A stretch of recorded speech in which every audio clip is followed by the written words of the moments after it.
Hi, welcome to another episode of the Musings of Modern Mystics. Talking to you remotely from Bellevue, Washington. My name is Lorelei Hewitt, and I'm John Davis, and I'm talking to you from my home in Blaine, Washington. yeah, I love the technology is allowing us to do this, and hopefully I am going to be able to sound articulate. I have not been talking to people. I've been very withdrawn because we're required to here in the Northwest in the Seattle area.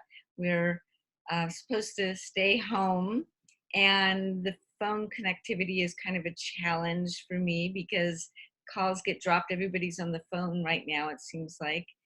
And my brain is kind of foggy.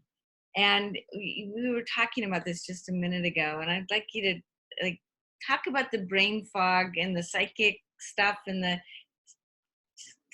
tell us everything, John. I think the brain fog is a symptom of our collective sensitivity, Yeah. that we have an enormous amount of incoming, and it's in our normal mind, we can't process 15,000 different inputs. So therefore we get foggy. So it's incumbent on all of us who are sensitives, whether you're clairvoyant, clairaudient, clairsentient, or just in a vulnerable space in your life right now, your boundaries or the borders that you usually count on for a certain amount of individual comfort have got a lot of holes in them. And so therefore we're feeling everybody's stuff, even though we don't have the virus, even though we're not dying of anything, and we're not going to the hospital in order to see if we are dying of something. So that we're feeling there's waves and waves of fear that come through, and this is hard for us to process because these aren't all the inputs that we're usually in the therapeutic sense or the psychic sense. We're seeing maybe one person, two or three people at a time in a workshop or something. But now we're in a place where we're feeling a couple of million people's things coming through. We can't identify if that's Josie or Mary or Bill or James. We don't know who those people are, but they're coming through us because of our sensitivity. Now, what happens usually is sometimes it gets so overwhelming, we just want to close it down Yeah. because we start to feel their pain. I was just on a Zoom call with another lady who did her exercises and brought in a lot of people. And one person started talking about their pain. And all of a sudden, I'm hearing all of this stuff in her voice. And I turn to Laura and I go, I didn't want to know all of this. Yeah.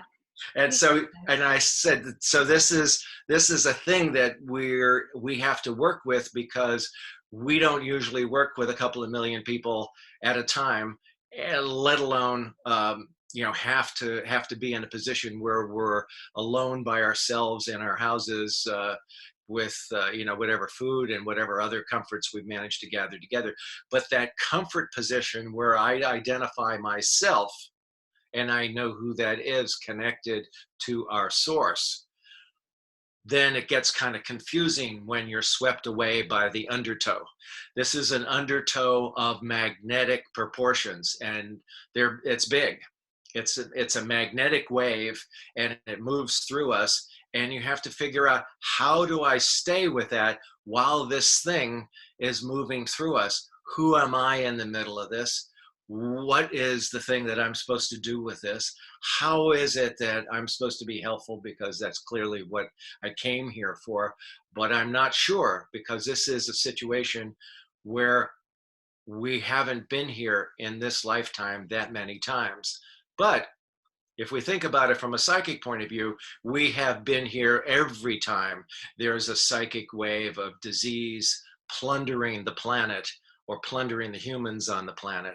So whether it's the plagues in the Middle Ages or the plagues in, I don't know, it was about 1100 BC, any of these things where it moves like a wave through the populace, and we have felt that fear also. We have brought up those terrors, and we need to get a handle on it, and we need to find a way to do that, not only for you and me, but for all of us. So I think if people could share who are psychic, who are intense, who are vulnerable, who also feel their vulnerability as a psychic space, can get together and go, how did I make it through this?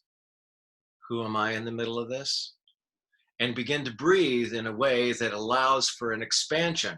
So that if you walk into a restaurant and you see the 80 million menu choices, and you know that you're only going to eat one of them, this is the place in which the virus should live. I'm aware of the virus. I do things to keep my body safe from the virus, but it isn't my entire existence. It's just one item on a vast menu. Yeah. And so a lot of us want to contract in the middle of this because we don't want to feel everybody else's stuff. And at the same time, there is a way to connect to the source, to expand using your breathing, to expand so that you can be of service to people while the world is going through this. Yeah, there are a number of techniques, and I think it's really important to remember that. I think one of the things also that besides just breathing is getting out and moving once a day at least, Mhm. taking a walk outside, which in the Northwest when it rains is can be a challenge. But if you have a dog like you can see me kind of petting him. Come here, Oso.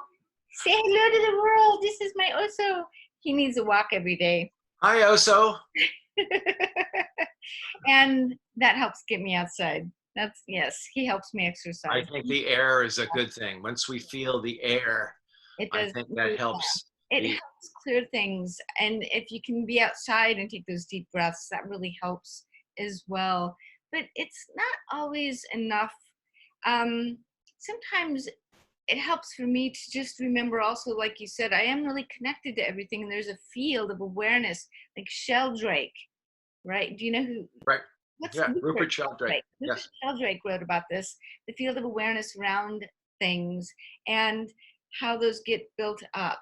The field of awareness is really noticeable in science because when what they found is when they would culture like a virus, when they would culture a virus in a lab because they wanted to create a vaccine or whatever for it, it might take a couple of weeks to culture the thing at first, but then as more and more people around the world are culturing this virus, it starts to grow faster. Things just happen faster. And it's a known phenomenon. Nobody knows why this is, but it happens. But there's an awareness to there's a field to this awareness that psychics actually intentionally tune into in a mediumistic manner. We can um, drop into those states, tap into those fields, or thought forms. Some people will call them thought forms. And there are those fields of awareness can have a different density to them depending on how many people are thinking about them, what that's like. I think anything that's on TV, when it's on the news and the internet a lot and you're focused on it, think about this. Millions of people are focusing on this. There's fear arising. There's a psychic form around that fear. And even if you're not tuned into it consciously, because I don't watch TV, I do read the internet, but I'm not even reading the articles. I just scan the headlines so that I know at a high level what's going on. But even that, there are days when I feel like I need to back off from that because when I read about the virus, I start to feel as a psychic, I'll tune into the virus and I feel like I'm getting as sick as the people that I'm reading the stories about. It just sure. really, I start sinking and it's like, oh, I'm getting nauseous. Am I coughing? I go there and people will call that psychosomatic.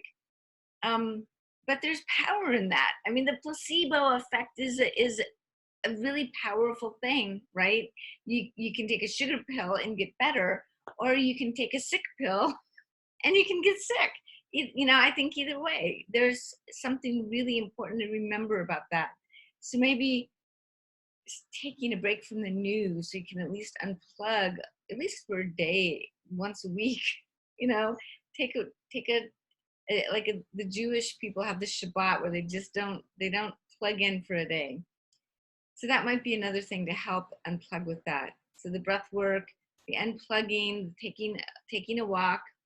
Um, I think the most important thing with the breathing, though, is to breathe through your nose, because the nasal passages are one of the ways that a virus will, accumulate, and to breathe into your belly.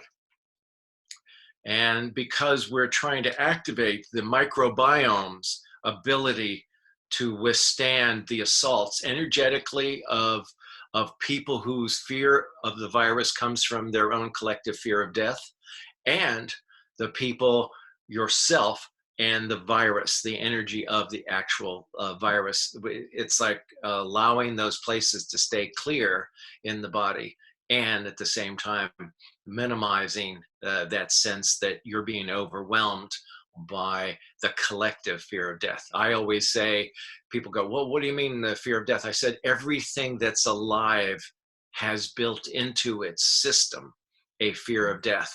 And part of us being in the middle of consciousness is that the fear of death is only a small part of our existence. We do not cross the street when the light's not showing that we can do that just because we think we can get away with it.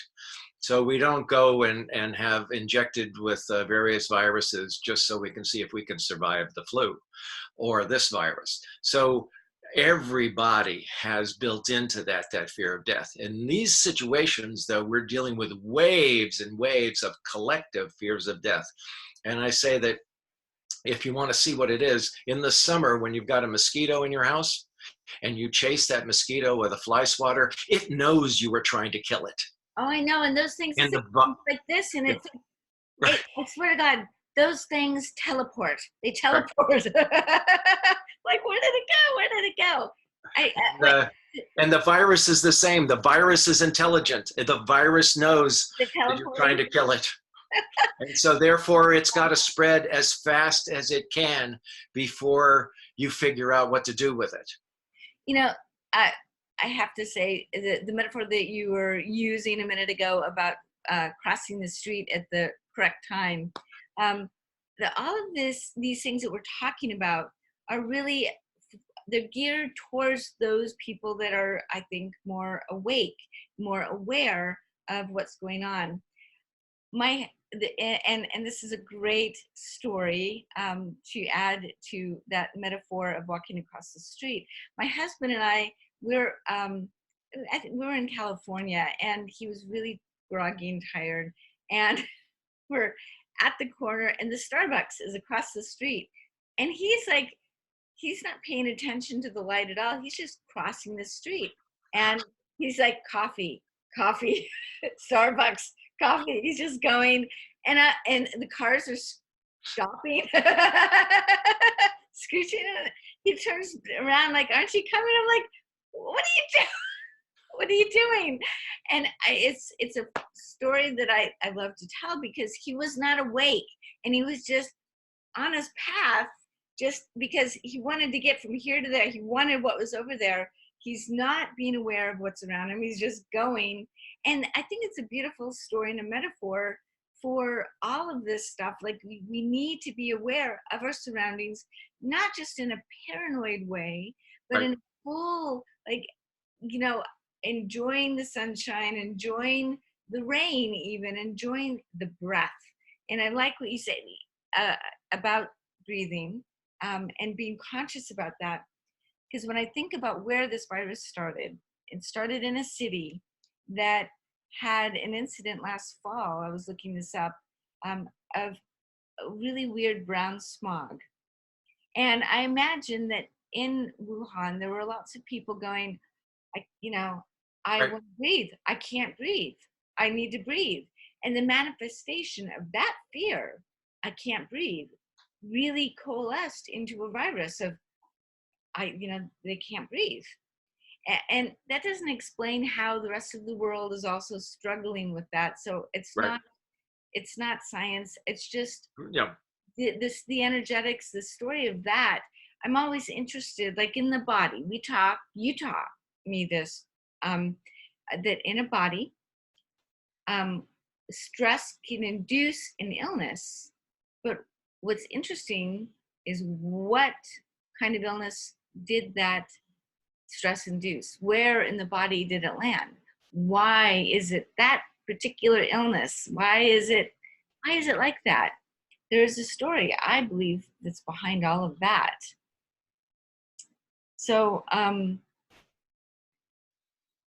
so Well, I believe that those things come at us, and they find the weakest part of our genetic structure, and they settle there because we're unaware of their settling. It's like you leave a house open, and you come back a couple of months later, and you find some people have moved in, and those are spirits. Those are viruses on a physical level. yeah, It's like you left that alone, and so that becomes as we grow, we become aware of everything, both our physical structure, the energetic structure around us, and our connection to all that is. We become aware of that, and we lose that every now and then. And part of it, the sequence of our healing is every time we lose it, we become aware of having lost it, and we bring it back. We bring it back home. We do meditation. We do Tai Chi. We do any number of exercises that people have invented and developed to bring ourselves back to home and find out what's that spirit that's living in your kidney? right? What's that spirit that's in your left knee? What is that sense? Who's moved in there? And what is that about? And Yeah, usually you have left it vacant because you didn't want to deal with it, or whatever it was that was in there, you didn't want to deal with it, or you had an enormous amount of fear. And this is what sensitive people sometimes do, is that if you have a fear of the virus, or you have a fear of pain, or you have a fear of somebody abandoning you, then you will abandon yourself and try to live up here somewhere, yeah. and Oh, try to run this body as if it was a marionette puppet, and hope that for the best. Take it to the store every now and then and buy some food. But the truth is that you have to go, come back home, because from yeah. home, which is connected to the home, we can deal with virtually anything. Yeah, I believe that's true too. Being at home in our bodies is really, really important. Otherwise, all kinds of weird stuff happens, and those fears, and that going back to the field of awareness and the group mind about things. I just find it interesting that in this day and age, the kind of virus that is really manifesting for us is one about air, when the air is so polluted, Yes. and and a lot of people have asthma and have issues with breathing, so it's interesting to me. Yeah. And it's not, there's nothing to do with that knowledge necessarily, but that field of awareness about the fear of it is something to track in your own life. Like, okay, where in my life, where what kind of fears am I focused on? And what I do is every time I find myself obsessing about something that I'm afraid of, I stop it as soon as I'm aware that I'm doing that, and I think, okay, what is it that I really want?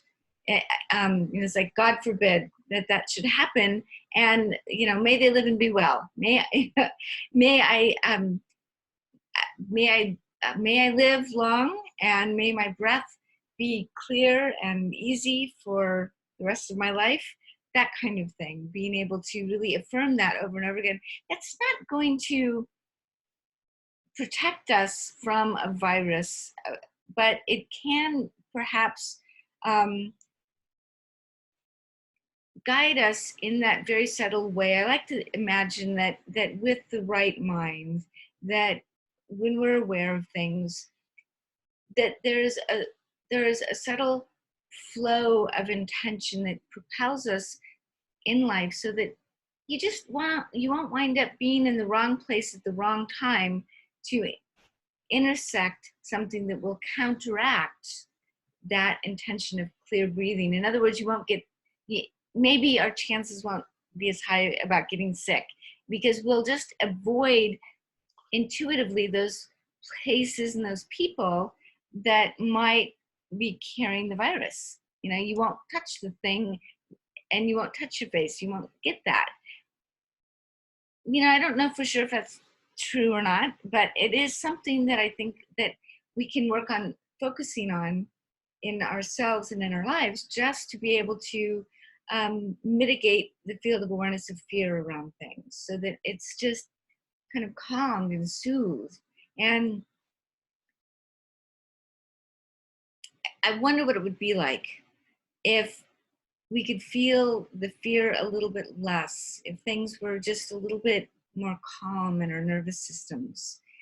People would still get sick, but it might feel a little bit better. And I wonder if it would facilitate the healing, and if the virus would kind of, leave us a little bit sooner. I don't know if that's true or If not, but if we're afraid of the virus, then there's one thing that we cannot do as people who are intuitive or psychic. And that is, and I think this is important, that just as a researcher in a lab is looking at the virus under a microscope and seeing what drugs it might respond to, what things make it grow faster, what things slow down its growth, and they're trying to study all of that. I believe that if we're not afraid, and I put this out to everybody who listens to this, that we can go to the intelligence of the virus and find out what to do. Remember, the virus goes to your empty rooms. The virus goes to, there's a bucket and we're pouring water into the bucket. And until we poured water into the bucket, we didn't know where the holes were. And so it tells us where we need to patch up, where we need to complete, where we need to say, I want to be open to why there's a hole there and how that hole came to be, so that I could heal it and fix it.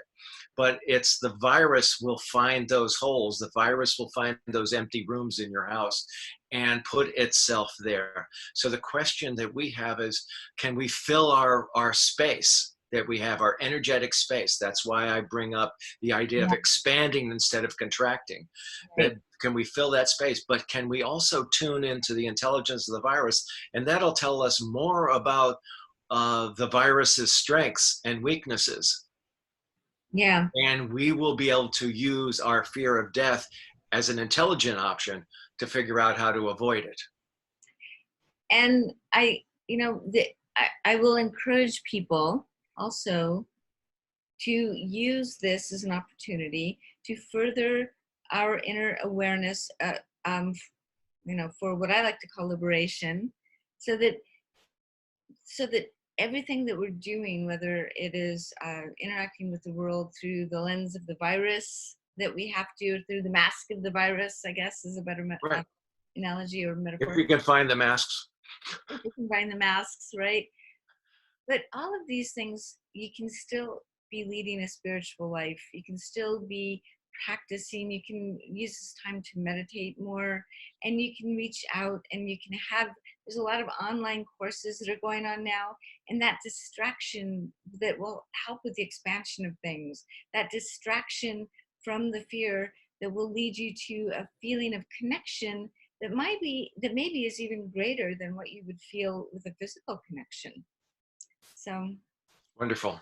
yeah. Anyway, I guess I'm kind of Good. complete with this episode of the Musings of Modern Mystics. If you like it, if you like the thoughts, you can feel free to comment, and we'll get back to those comments. And please like or follow us on Facebook, and then you'll get notified of any of our new postings. We hope to be doing this on a pretty regular basis. This works. Thanks, John. Yeah. All right. Thanks, Lorelei. Bye-bye.